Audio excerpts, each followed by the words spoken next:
यदि आप सच सुनना नहीं चाहते तो ये वीडियो ना देखें। जरूर बोलेंगे क्योंकि सत्यम शिवम सुंदरम, यही सत्य है। नमस्कार दोस्तों, जय श्री राम, जय श्री राधे कृष्णा, हर हर महादेव। मैं ज्योतिषाचार्य अनुज जैमिनी आप सभी का हार्दिक स्वागत करता हूं।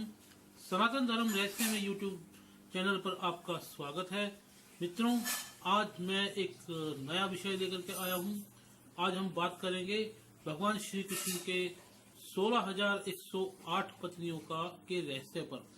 यह मित्रों, आजकल एक वितंडा फैलाया जा रहा है कि भगवान श्री कृष्ण की 16,108 पत्नियों के कारण ये उन पर आक्षेप लगाया जाता है कि उनकी 16,108 पत्नियां थी, तो इससे उनके व्यभिचारी होने का आरोप लगाया जाता है।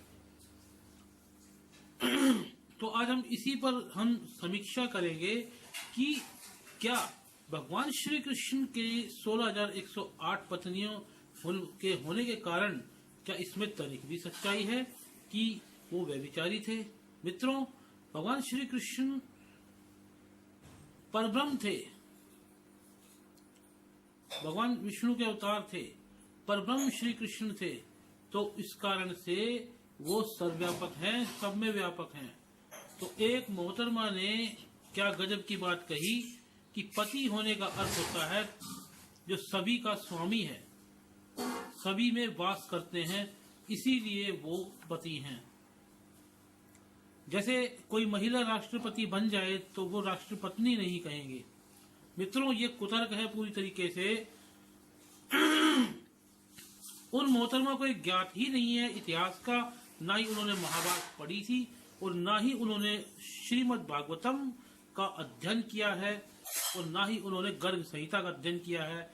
अगर पढ़ती तो पता चलता कि भगवान श्री कृष्ण ने नरकासुर को मारकर उन 16,108 अलग अलग राजकुमारियों को जो लेकर के आई गई थी अलग अलग देशों से, उन सबको बचाया था। अब उन नरकासुर की कैद में रही तो उनसे विवाह करता कौन? तो वे भगवान श्री कृष्ण की शरणागत हो गई।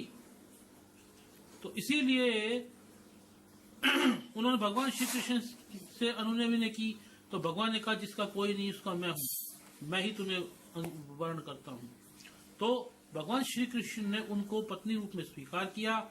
यहाँ पर नारद मुनि ने आकर कहा है महाभारत में सभा पर में 38वें अध्याय में गंगा पुत्र भीष्म युधिष्ठिर को बताते हैं, इसका वृत्तांत बताते हैं भगवान श्री कृष्ण की लीलाओं का, कि नरकासुर को जब मारने से पूर्व नारद मुनि ने उन सभी 16,108 राजकुमारियों को दर्शन दिए थे और कहा था कि माधव, भगवान श्री कृष्ण तुम्हारे पति होंगे।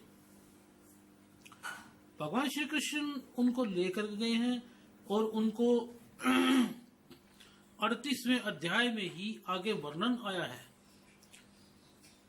भगवती श्री राधा रानी जो श्री जी के साथ यशोदा माता और शिंशुमा और आदि सभी रानियों के साथ में रुक्मणी माता और गांधारी, इन सभी के साथ में उन नवांगतुक रानियों के दर्शन करने के लिए सभी रानियां आई, ये प्रमाण है। और श्रीमद् भागवतम में तो वर्णन है, भगवान श्री कृष्ण ने 16,108 पत्नियों के लिए अलग अलग 16,108 रूप बनाए, भिन्न भिन्न रूप से अलग अलग महल बना करके हर रानी के साथ में रहे और हर रानी के साथ में 10-10 पुत्र उत्पन्न किए। ये प्रमाण है श्रीमद् भागवतम में। अब आप कहोगे कि भाई श्रीमद् भागवतम जो है वो काल्पनिक है, मिलावटी है, पाखंड है। भाई आप तो कुछ भी बोल दोगे। सवाल यह है कि क्या उसको श्रीमद् भागवतम को पाखंड बोलने के पीछे आपकी मंशा क्या है, उद्देश्य क्या है, आपका हेतु क्या है? यहीं पर आप खंडित हो जाते हो, निगृहित हो गए। तो मित्रों, ये शापा है, इसमें तनिक भी सच्चाई नहीं है। भगवान सर्वगुण समर्थ है, परब्रह्म है, उनकी बराबरी करना बिल्कुल ही गलत है, ऐसा नहीं है। अगर बहुपत्नी विवाह होना, यदि मान लिया व्यभिचार होना है, तो भगवान श्री राम के पिता राजा दशरथ की 3 रानियां थी, राजा हरिश्चंद्र की बहुत रानियां थी, और महाराज ययाति की 2 पत्नियां थी, कश्यप महाराज की 4 पत्नियां थी। तो इन पर तो व्यभिचार का दोष लगा नहीं। ग्रह सूत्र क्या होता है इन्होंने कभी पढ़ा नहीं, कभी समझा नहीं।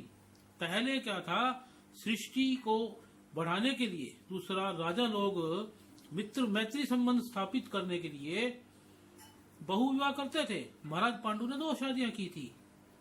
तो मित्रों, भगवान श्री कृष्ण ने 16,108 पत्नियों से विवाह करे, परंतु अलग अलग रानी के लिए अलग अलग कृष्ण का रूप बनाया। ठीक है, तो इसका प्रमाण है। और हर रानी से अलग बराबर, ऐसा नहीं कि उन्होंने भेदभाव किया, हर रानी से 10-10 बच्चे पैदा किए, 10-10 पुत्र उनके हुए। तो मित्रों, यहाँ पर इसका अर्थ बिल्कुल भी नहीं है कि व्यभिचार है। भगवान श्री कृष्ण की अगर तुम ये करो कि उन्होंने भाई माखन चोरी की थी, उन्होंने रास रचाया था, और भगवान श्री कृष्ण की बराबरी करने वाले लोग जरा ये समझ लें कि भगवान श्री कृष्ण ने गोवर्धन पर्वत भी उठाया था। गोवर्धन पर्वत उठाने की बात तो दूर, आप एक 100 किलो का वजन का पत्थर नहीं उठा सकते, और आप बात करते हो उनकी बराबरी की। तो जो लोग बराबरी करते हैं भगवान श्री कृष्ण से, तो ये समझ लें वो सर्वसमर्थ है, भगवान है, परब्रह्म है, सभी में व्यापक हैं। वो प्रकृति जन्य गुणों में लिप्त नहीं होते। जय श्री राम।